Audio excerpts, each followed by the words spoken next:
Welcome to this Tzaddi Spirit Gathering teleconference. Thank you so much for joining us tonight, which is February 15th, 2022. My name is Reverend Peggy Malnati, and I'm in the Detroit area.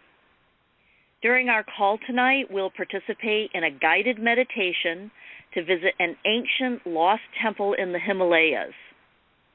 Spirit gave me this meditation almost 20 years ago, and in my local community, we hold it as part of our end-of-the-year ceremonies and gatherings. During tonight's meditation, we'll each meet with an elder who will tell us a bit about what the next year holds in store for us personally and planetarily.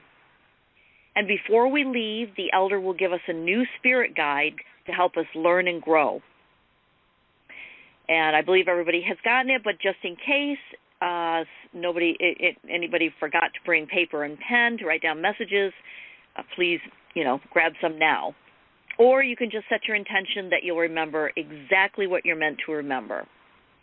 Since this call will be recorded, you'll have roughly a month to return and listen to it in case you need clarity on any of the points or in case you fall asleep.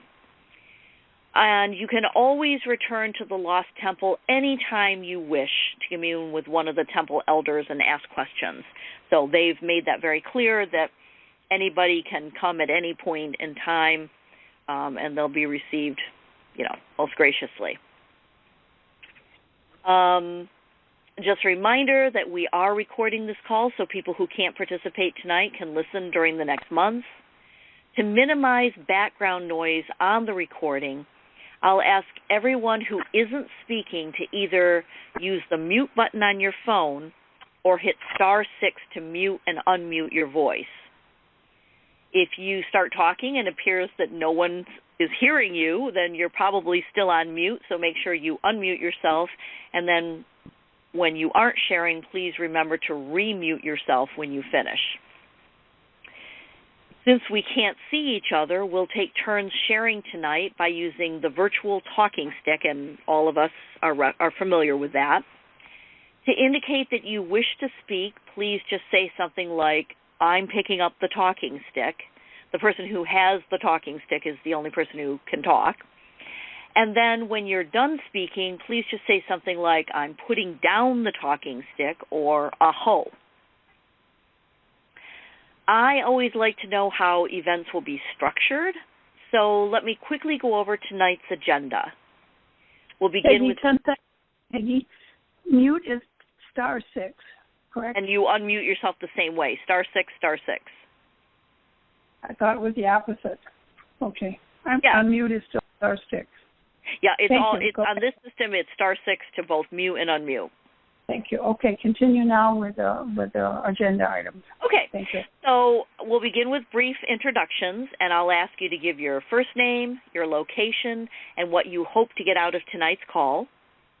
Then we'll do the induction part of the meditation, which is where you'll sit or lay back and begin the relaxation process, which is designed to help shift you from ordinary to non-ordinary consciousness.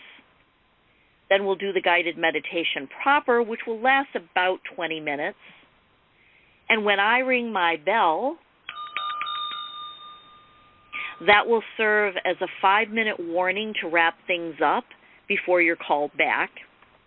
Then I'll guide you back, and you'll have about 5 minutes to jot down notes and messages. If you need less than 5 minutes, or you take notes as you go, which is what I do, then, just let me know and we won't sit there with silence on the phone. We'll just immediately go to the next step. Then we'll do a brief sharing, and I'd ask each of us to focus less on deeply personal information and more on information that would be of interest to a broader group of humanity. Then we'll do a checkout, which is a one-word description of how you feel as you prepare to leave the circle tonight. Then I'll give some closing comments. I'll ask if anyone is willing to give a short blessing. So if that speaks to you, please volunteer when I ask. And then we'll adjourn. Do we have any questions? None for me. Okay. Not for me either. Okay, great. So let's begin with our introductions. Who would like to pick up the talking stick and give us, your first name, your location, just the general, doesn't have to be exact city, but, just general location on the planet, and what you hope to get out of tonight's call.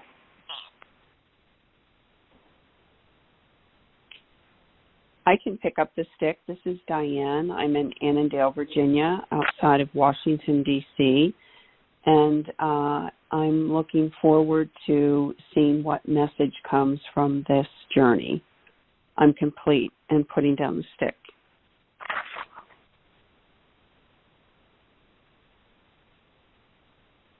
I'm Reverend Judy, and I'm in Western Michigan, 5 minutes from Lake Michigan. I was sent here to work with the Cities of Light. For tonight, I would like to have a deeper assistance with grace and with guidance. And I would like to have a special help for being able to stay on the lighted path of my sacred mission. I will put the stick down now. Thank you. Oh, and this is Peggy. And I'm in the Detroit area, and I always enjoy visiting the elders at the Lost Temple, and I'm just grateful to have the opportunity to be of service. So and I'm putting the stick back down, although I'm still talking. So let's begin to get comfortable. You'll want to sit or lay back. But you want to try to keep your spine erect if possible. And I'll ask you to begin with some deep breathing. At least in the beginning, try, I think it's called the fire breath, where you're breathing in with your nose, out with your mouth, and roll your shoulders. You can kind of gently roll your neck. You just want to kind of generally make your body more comfortable and relax. And by the way, does everybody hear me well enough? Yes. Okay, good. So lay back, get comfortable, and I'll just give you a little bit of an overview of where we're going. So you're going to deep breathe and just start to relax your body. And while we're doing that, I'm going to give you a little bit of a highlight of, or an overview of the logistics of the meditation itself. So we're going to visit a lost temple. It's been in existence for millennia. On the inner planes, at least, I don't know if there's a physical corollary for it in the actual, three-dimensional world. But it is a really powerful place. There are altars in this temple to pretty much every god, goddess, form of the divine that humans have worshipped on this planet for millennia, since we've been humans. There is a little village that's kind of in a little valley high in the Himalayas, and the people in that valley, they take care of the temple. They bring, they keep the path to the temple maintained. They bring supplies up to the people who live and work in the temple, and it has a very important role in stabilizing the planet, is my understanding. So what we'll do is we'll do a couple of loops around the mountain. We're going to start the meditation in the village, and then we're going to walk up, imagine ourselves kind of walking up the mountain, and it's going to get colder and windier, and we're going to go from a more social place to a more, inward-focused place. Once we get inside the temple, we will kind of warm up, sit down, or you can walk around. I'll describe, where you can see the little niches where the statues are for the various altars to the various forms of divinity that are there. And then we'll wait for a monk or a nun to indicate that it's time for us to come and meet with our elders. We'll walk down a hall, And there's doors to the left and the right, and they're all different shapes and sizes, and you'll just listen to your inner guidance, and you'll walk into the door, into the room that you're guided to, and you'll meet an elder, a wise elder. And so when you first sit down, or you'll want to introduce yourself, and then just imagine that you've carried a satchel or you've got big pockets in your coat. You'll reach in and you'll pull out a gift that you'll give to that elder, because you always want to make an offering and a gift before you take that elder's wisdom and the spirit guide the elder will offer you. You'll have some time to spend with that elder. You can just sit there quietly and listen to what the elder says, or you could ask specific questions. The elder may give you your spirit guide at the very start, or the elder may give you the spirit guide at the end. When you hear the bell ring again, you'll know that it's time to come back in 5 minutes, so that'll give you an indication that you need to wrap up your conversation. And then we'll come back, and I'll give you a few minutes to write down notes, unless you don't need that time, and then we'll have a brief sharing. So that's logistics. So again, make sure you're muted, *6. So continue, if you haven't already, just continue the deep breathing, continue the relaxing your body. And I'm going to ask you to imagine that you are just waking up at dawn, and you see the sun coming up over the mountains in this little valley in the Himalayas, and you have spent the night with one of the families, the villager families. So as you get up, you're going to, get dressed. You're going to have a very quick breakfast with the family. It would be appropriate to leave some kind of a little gift for the family. They don't have an easy life. You probably, if you reach into your pockets, I'm sure you will find some coins that you could give them as an offering for letting you stay there last night.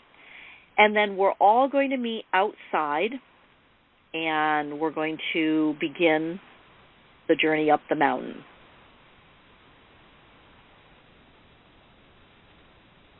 So as you finish your breakfast, your butter tea, you're feeling very nice. You feel very grateful to the villagers who took you in and gave you a place to sleep and gave you food to eat last night and this morning. You won't see the villagers. We won't return this way, so you will want to say goodbye to the family.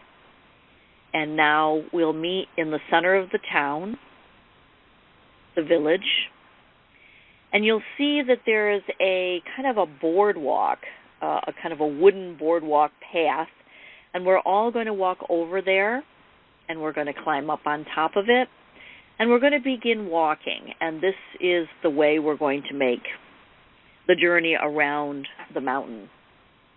So it's still warm at this point, even though it's dawn, the sun is shining.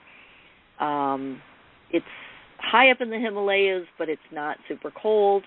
And you look around, and it's absolutely beautiful. You have all these mountains, layers upon layers upon layers of mountains.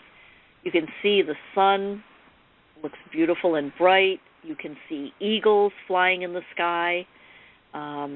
They're called Garuda in Indian and Tibetan traditions. So those are Garudas up there flying around.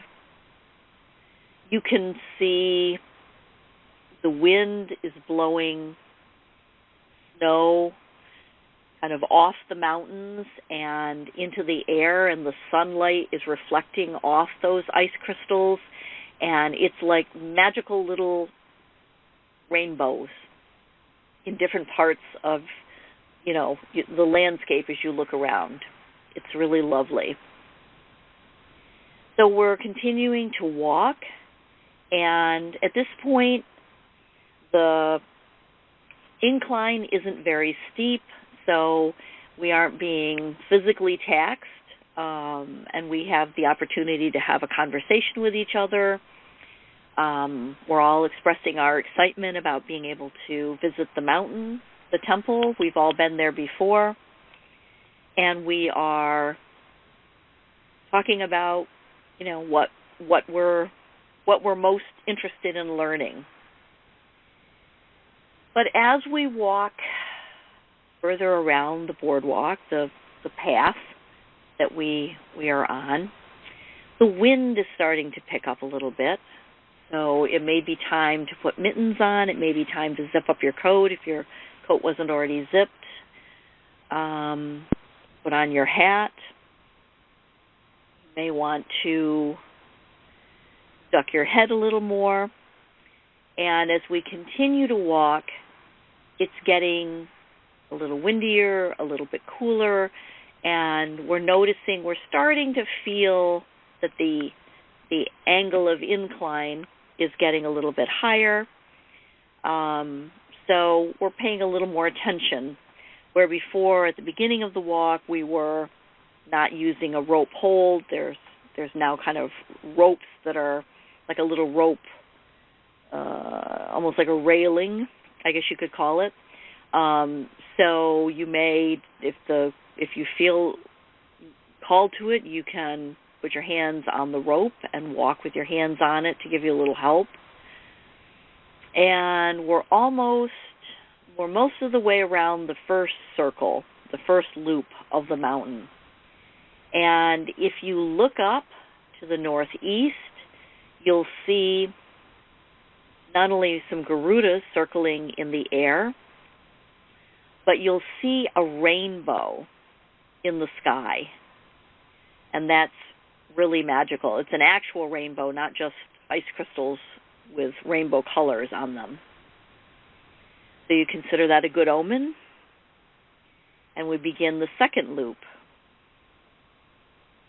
And the wind is picking up a little more.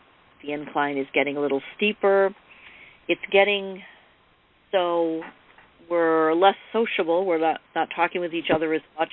Our thoughts are turning more inward, which is appropriate as we get closer to the Lost Temple. In fact, if you look up where we are at this point on the loop around the mountain, you can see sort of a ledge that's up there a little ways, higher than we are, and that's where the temple is. It's actually built into the side of the mountain, into the living rock of the mountain.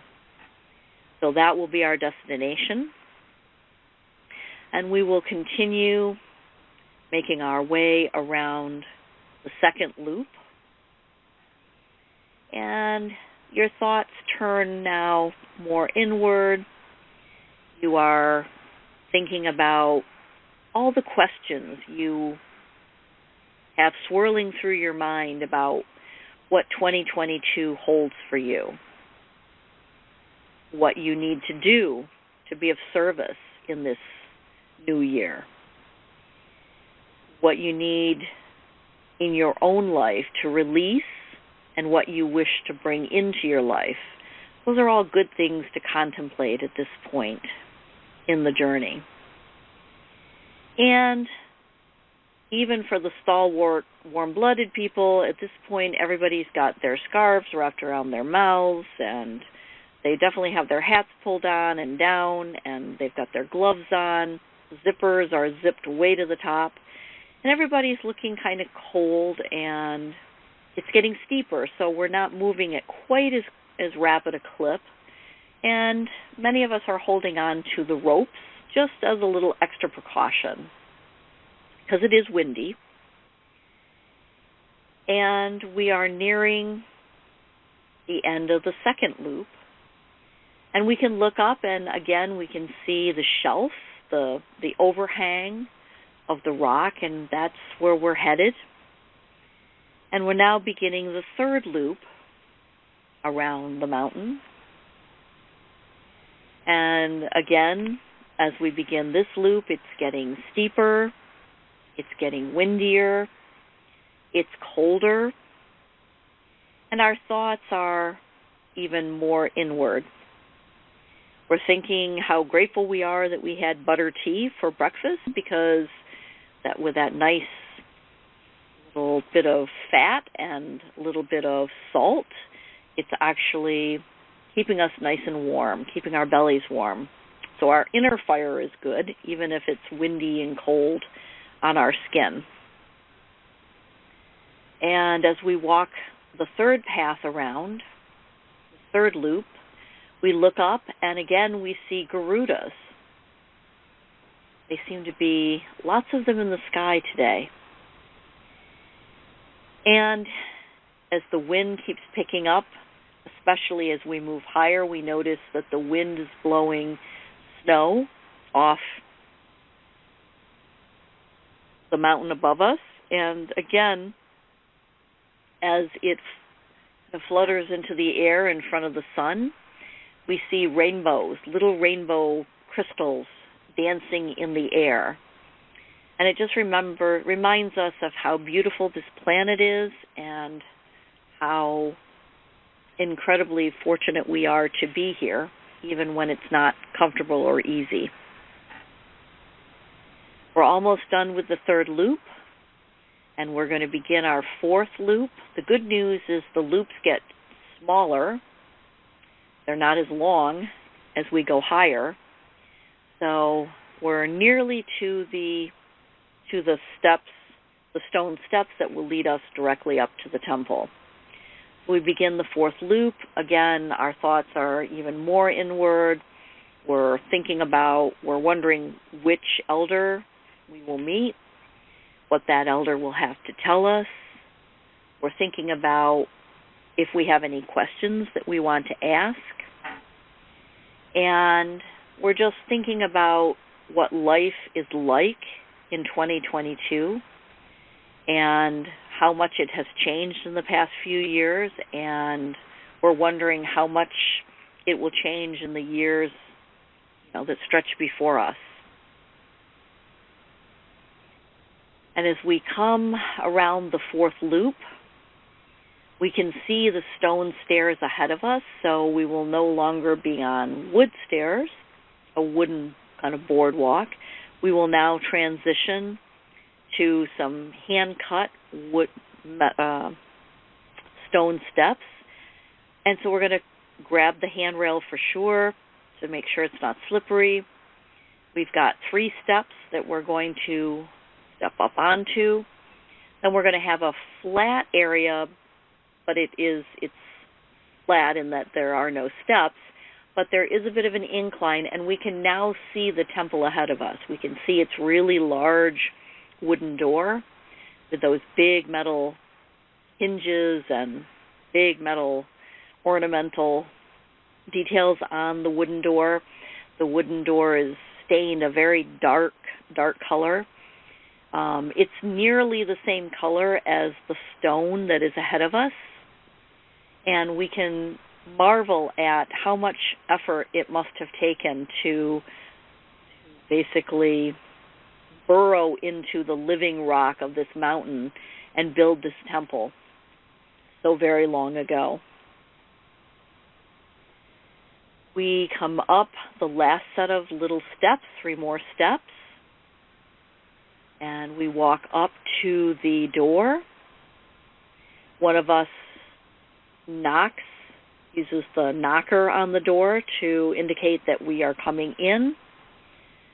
That person then pulls the door handle, and the door opens, a big door, and we step in, and we step into a round circular room that has niches all along the walls, and there are butter lamps in front of statues that are in those niches. You may feel free to go and see which niche you're drawn to. Or there's a central seating area with a charcoal brazier in the center, and there's even more butter tea available. So while we wait to be brought into the presence of the elders, feel free to make yourself comfortable, and we will just, again, keep our own counsel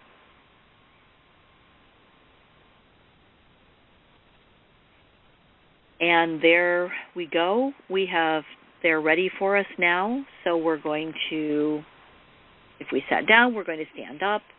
You may want to take off your heavy winter clothing, but we're now going to walk under the little tapestry that is the entrance to the door the hallway that we're going to enter. And again, we're looking down the hallway, and you see doors to the left, doors to the right, and you will just listen to your own inner guidance, and you will walk into the door that is right for you. Again, remember to give your name. It can be your legal name, your spirit name. Offer a gift, and then you will sit with your elder for about 15 minutes, and I will give you a warning again with the bell when it's 5 minutes from the time that I will call you back. So enjoy, and we will meet back in about 15, 20 minutes.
And now, if you will say goodbye to your elder, we will meet back in the round room.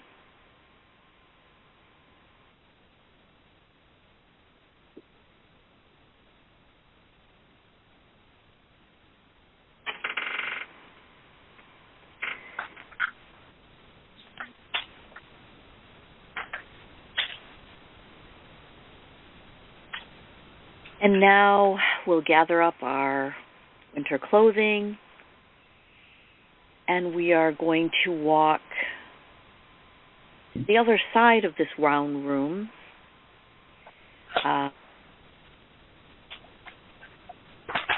Someone has lifted a tapestry on yet another hallway.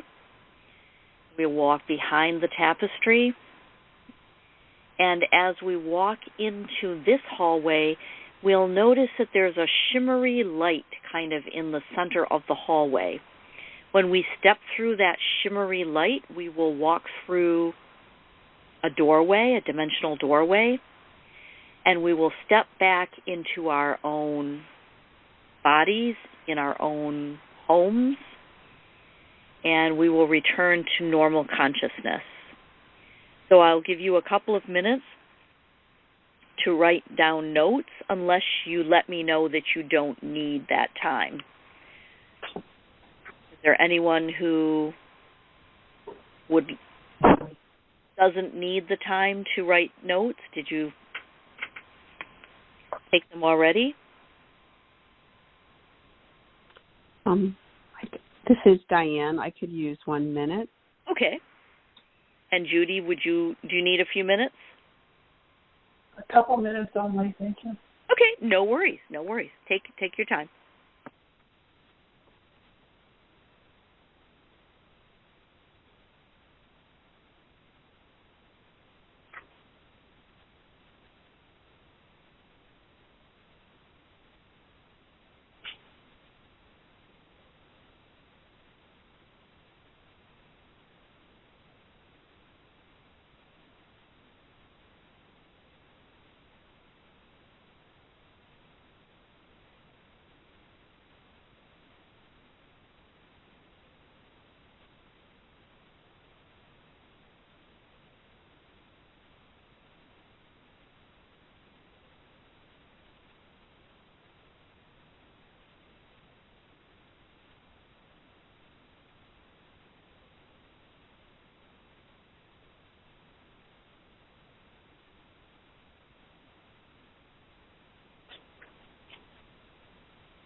Let me know when you're both through writing, if you would. I am back. Okay, great. I'm complete. So now I would start a brief sharing. So what I would ask is that you indicate, that you're picking up the talking stick, and please share with us what kind of general messages you received that you feel is appropriate for those of us in the circle tonight and those who might listen to this recording afterwards to hear that you received.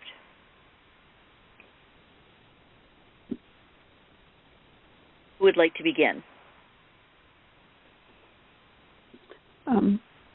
This is Diane. I can begin. I'll pick up the stick. It was a really interesting journey. As we were walking in a spiral up the mountain, sort of at that third turn around, I saw this golden rock. It's where we were headed. It was just shimmering in gold. It was beautiful. And then when we got to, going through the door and then walking down the hallway, the various doors, this Russian skater, I think it's Kamala Valieva, it was this whole thing about whether she should skate because in December she an illegal drug showed up in her body and it just came to light. And so there's been all this fuss at the Olympics about her. And she came in the hallway like she was kind of blocking me almost, and she wanted to, I don't know, be comforted or something around this whole situation at the Olympics.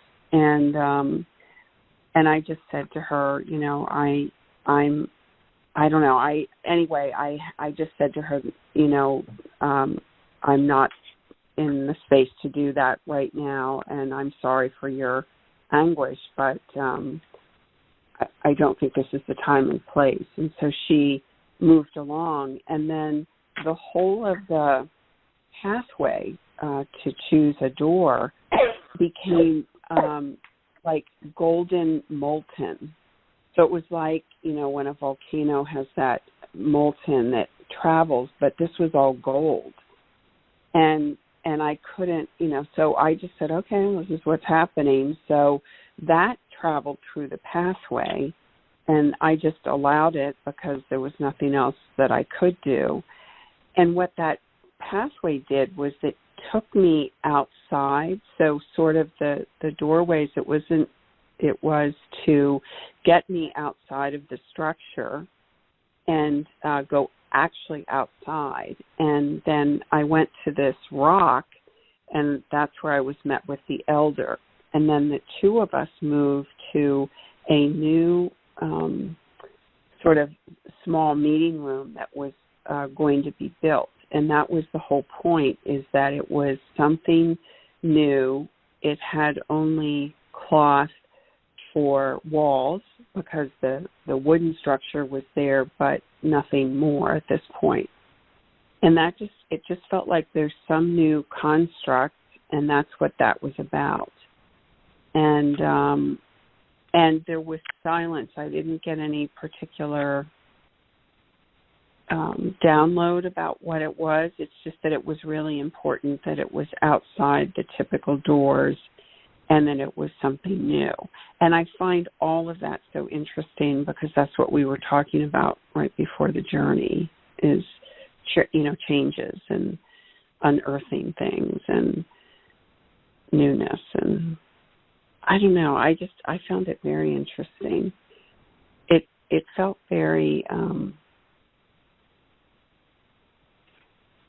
don't know, both,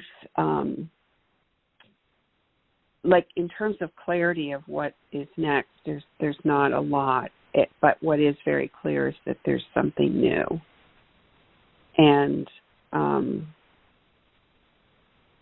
don't know, that just feels really strong and very real, and I feel that in my chest when I tune into my body.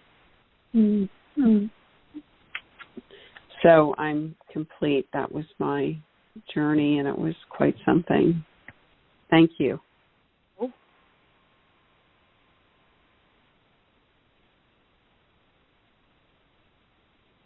This is Judy. I'm picking up the talking stick.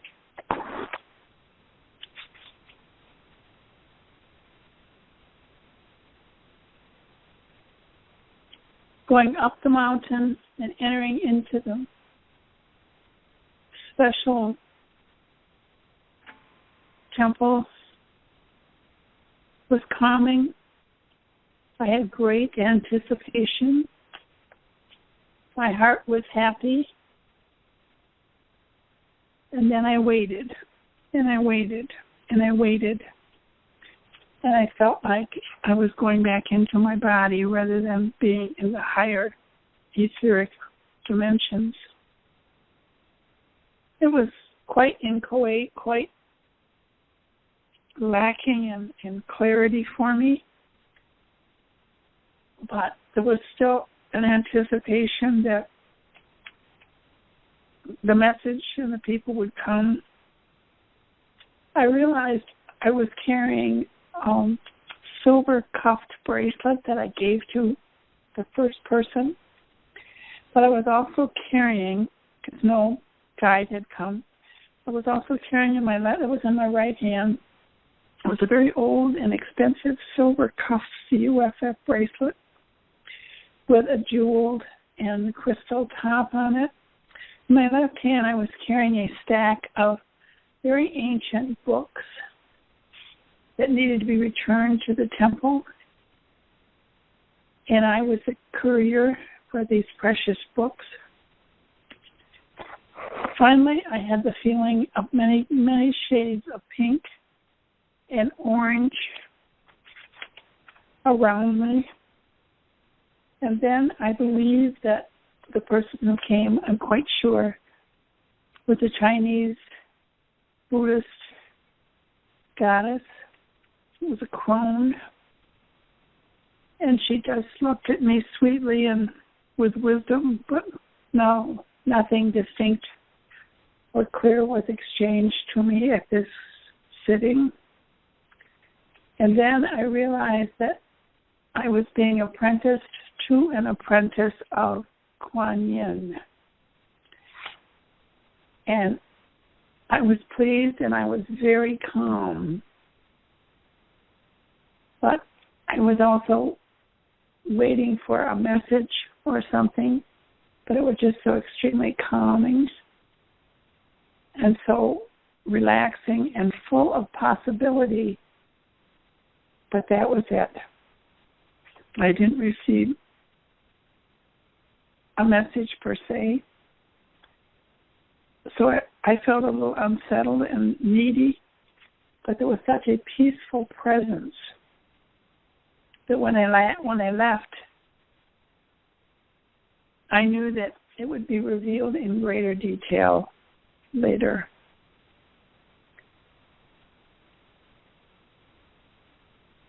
I am complete and I'm putting down the talking stick. Thank you. Welcome. This is Peggy, and I'll pick up the stick. It's very interesting. This meditation is always different. I found that this time it seemed like we had a longer, kind of preamble as we walked up the mountain, but there was definitely very interesting insights that came up during that. We had actually 13 minutes with our elder, but I felt like I had barely begun the conversation. And so what I would suggest is, and I got no specific message. I got a little bit of a message. I did get a message, but you may want to continue in your dream time tonight. You may want to keep a notepad by your bed, and you may get some additional messages about what's going on and what's going on. When I met with the elder, it was an elder I haven't met with before, and I reached in and I pulled out this huge chunk of mineral, a semi-precious mineral, which I kind of knew as I handed it over was a big chunk of cinnabar, and I didn't know what the metaphysical properties of cinnabar were. So I looked a little bit of that up, and it represents manifestation and wealth and alchemy and magic and dragon's blood. And as luck would have it, I have been working on a book involving dragons, and so that seemed like a very appropriate gift, and it's very interesting that it came up, so I took that.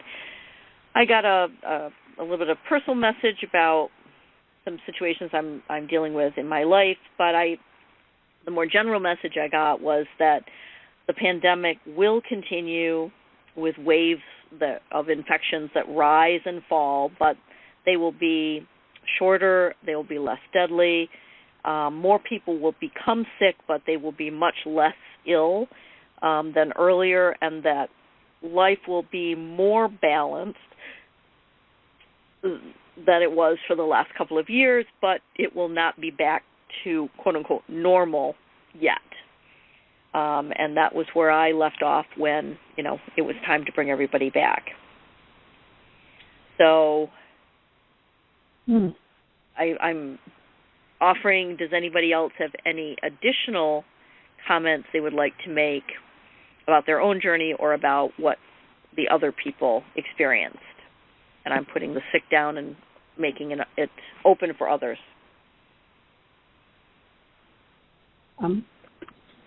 This is Diane. I don't have anything to share. Thank you. This is Judy. I would simply say that, Peggy, I was born in the year of the dragon. Dragons are very important to me. I consider it one of my 3 totems. And Kuan Yin, of course, rides on the dragon.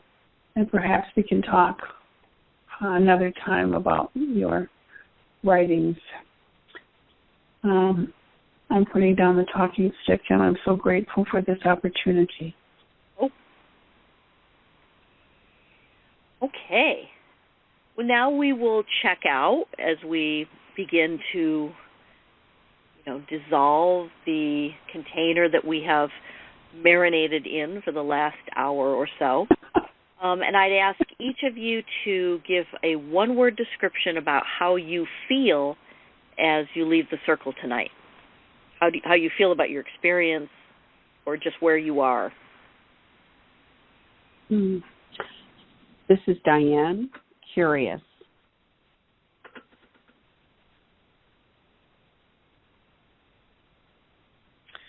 This is Judy.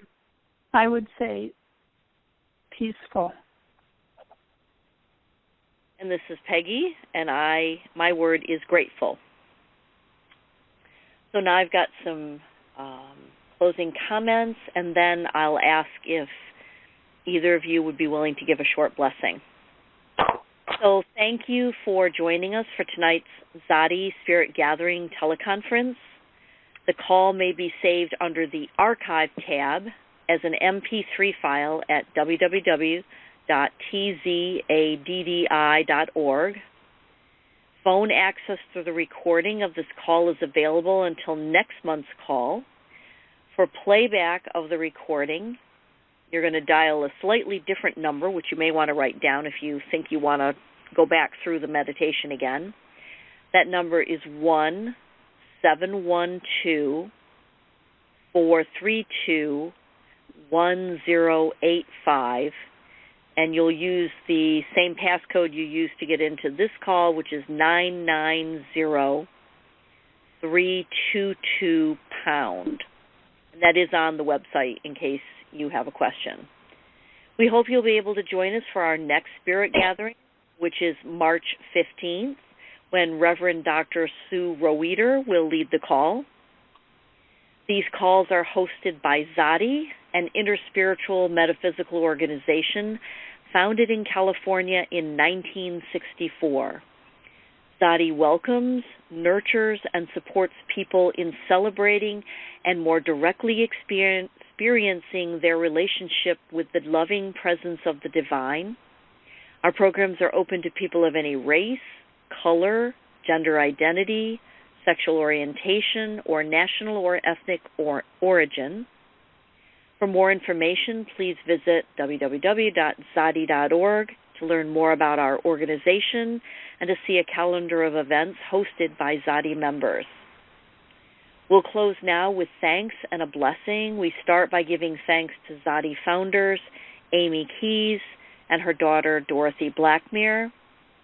I give thanks to those of you who've been on this call and those who will listen to it during the next month.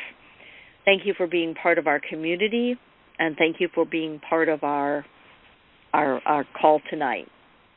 And last but not least, we give thanks to the divine who supports us always, even when we're not aware of it.